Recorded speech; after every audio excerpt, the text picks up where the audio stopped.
নমস্কার বন্ধুরা, Shampa kitchen with village ফুডে আপনাদেরকে স্বাগত। প্রতিদিনের মতন আবারও চলে এসেছি একটা রেসিপি নিয়ে। এখন শীত তো পড়েই গেছে কড়াকড়ি, আর এখন পিঠে না করলে চলে। আর মকর চলে এসছে, মকর সংক্রান্তিতে পিঠে রকম মারি। পিঠে তো গ্রামের দিকে তো প্রচুর হয়, আমাদের বাড়িতেও হবে। তাই ভাবলাম যে আপনাদের সঙ্গে একটা পিঠে শেয়ার করা যাক। তাই শেয়ার করব আজকে একেবারে সহজ পদ্ধতিতে। আর 10 টাকা দামে সুজি দিয়ে যে এত সুন্দর একটা দুধ পিঠে তৈরি করা যায়, আপনারা না দেখলে কিন্তু বুঝতেই পারবেন না যে এত সুন্দর একটা পিঠে হয়। মুখে দিলেই মিলিয়ে যাবে। আর মকর উঠেছে, অনেকেই মকর সংক্রান্তি বলে, আবার আমাদের গ্রামের দিকে শেয়াল পুজো বলে, কারণ শেয়াল ডাকে সেই সময় পুজো হয়, এই জন্য শেয়াল পুজো অনেকেই বলে। আর অনেকেই মকর সংক্রান্তি বলে। তাই স্পেশাল একটু পিঠে না হলে কিন্তু জমবে না। তাই পিঠে বানাবো, তার আগে সুজি প্যাকেটটা কেটে দিচ্ছি। একটা জামবাটি নিয়েছি, জামবাটির মধ্যে আমি দিয়ে দিচ্ছি সুজি। নিয়ে নিচ্ছি চালের গুঁড়ি, এখানে আমি 2 চামচ চালের গুঁড়ি দিলাম। দিয়ে দিচ্ছি ময়দা, ময়দা এখানে 1 চামচ আমি দিলাম। দিয়ে দিচ্ছি লবণ। আর পিঠের মধ্যে একটু লবণ না দিলেও চলে না, লবণ দিলে ভালোই লাগে খেতে। লবণ দিলাম পরিমাণ অনুযায়ী। আর দিয়ে দিচ্ছি এখানে আমি নিয়েছি চিনি, চিনিটাও আমি পরিমাণ অনুযায়ী দিয়ে দিচ্ছি। আর দিয়ে দেবো, এখানে নিয়েছি 10 টাকা দামের আমুল দুধের প্যাকেট, এখানে দিয়ে দিচ্ছি।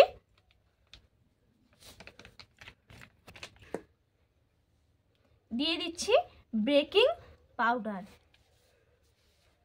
আপনাদের কাছে যদি ইস্ট থাকে তাহলে ইস্ট দেবেন, আমার কাছে ইস্ট নেই বলে আমি বেকিং পাউডার দিলাম। সঙ্গে আমি দিয়ে দেব একটু খাবারের সোডা। এরপর ভালো করে আমি মিশিয়ে নেব। দেখুন ভালো করে আমি মিশিয়ে নিয়েছি। এরপর অল্প অল্প জল দিয়ে আমি মাখতে থাকবো, বাটারটা তৈরি করে নেব। আর দেখুন ভালো করে তো মিশিয়ে নিয়েছি। আর সঙ্গে নিয়েছি একটা ডিম, ডিমটাকে আমি ফাটিয়ে নেব। ডিমটা ফাটিয়ে আমি দিয়ে দিলাম। এরপর ভালো করে মিশিয়ে নিতে হবে আবারও। দেখুন ডিমটা ফাটিয়ে মিশিয়ে নিয়েছি।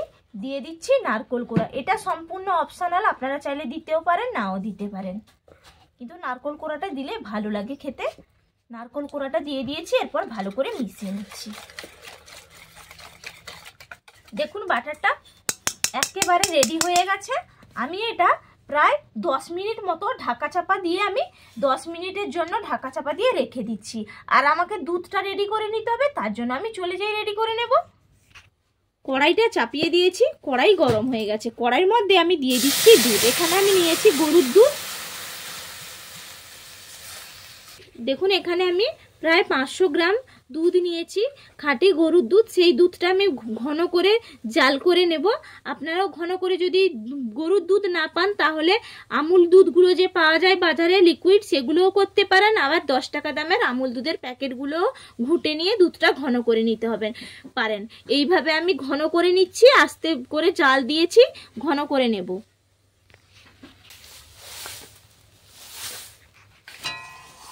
দেখুন দুধটা একেবারে ফুটে আমি ঘন করে নিয়েছি, এরকম ঘন করে নিতে হবে।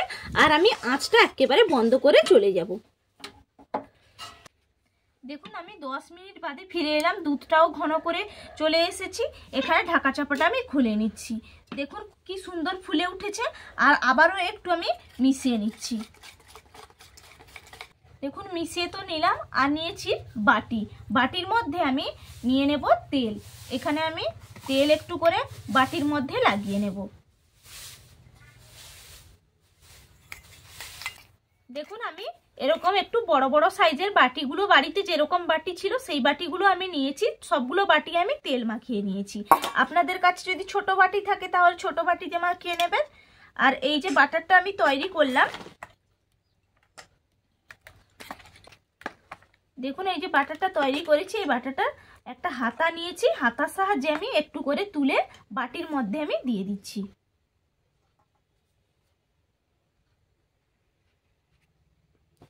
সবগুলো বাটিতে আমি দিয়ে দিচ্ছি। দেখুন বাটির মধ্যে আমি নিয়ে নিলাম। এরপর আমি এটা বসিয়ে দেব চুলার মধ্যে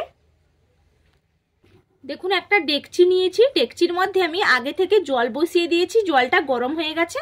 আর এরকম একটা ফুটো জামবাটি নিয়েছি, এই জামবাটিটা উপরে বসিয়ে দিলাম। আর বাটারগুলো যে বাটির মধ্যে আমি একটু করে নিয়েছি, বাটারের বাটিগুলো আমি বসিয়ে দিচ্ছি জামবাটির ওপর। আর একটা উপর থেকে দিয়ে দিচ্ছি ঢাকা চাপা। তাও ঢাকা চাপাটা দিয়ে দিয়েছি। আর এই যে ঢাকা চাপার একটা ছিদ্র আছে, এই ছিদ্রটা আমি বন্ধ করে দিয়েছি, দেখতেই পাচ্ছেন আপনারা।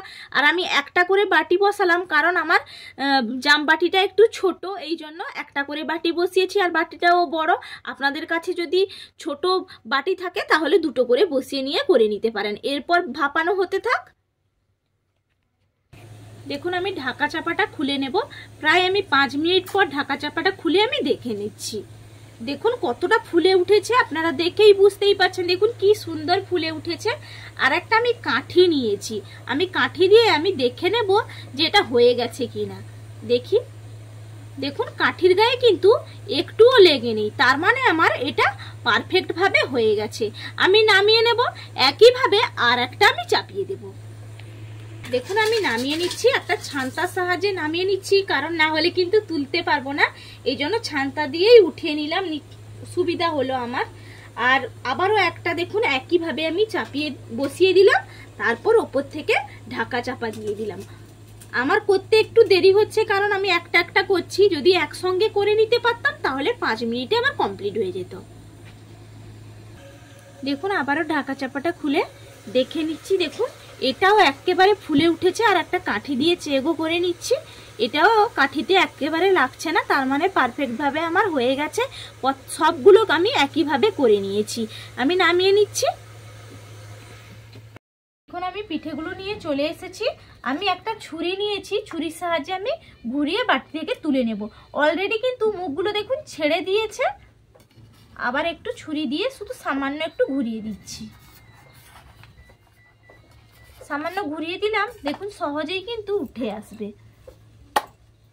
দেখুন কি সুন্দর হয়েছে, দেখেই আপনারা বুঝতেই পারছেন যে কতটা সুন্দর হয়েছে পিঠেটা, দারুণ হয়েছে। সবগুলো একইভাবে ছুরি দিয়ে ধারগুলো ছাড়িয়ে নেব। দেখুন ছাড়িয়ে নিতেই এতটা সুন্দর হয়েছে, উঠেই আসছে একেবারে, জাঁক দেওয়ারও দরকার হয়নি। দেখুন কি সুন্দর হয়েছে, উপর দিকটাও দেখুন আর পেছন দিকটাও কতটা সুন্দর। এইভাবে আপনারাও বানাবেন, আর খেতে যা দারুণ লাগে। আর একটাই কাজ বাকি আছে, তাহলে আরো স্বাদে ভরিয়ে তুলবে। এটা তো হয়ে গেল। দেখুন পিঠেগুলো নিয়ে চলে এলাম। আর এখানে যে ঘন করা দুধটা আমি নিয়েছি, আগে থেকে ফুটিয়ে ঘন করে রেখেছিলাম দুধটা, সেই দুধটা আমি ওপর থেকে দিয়ে দিচ্ছি। এইভাবে পিঠের ওপরে দিয়ে দিলে আরো দারুণ লাগবে খেতে।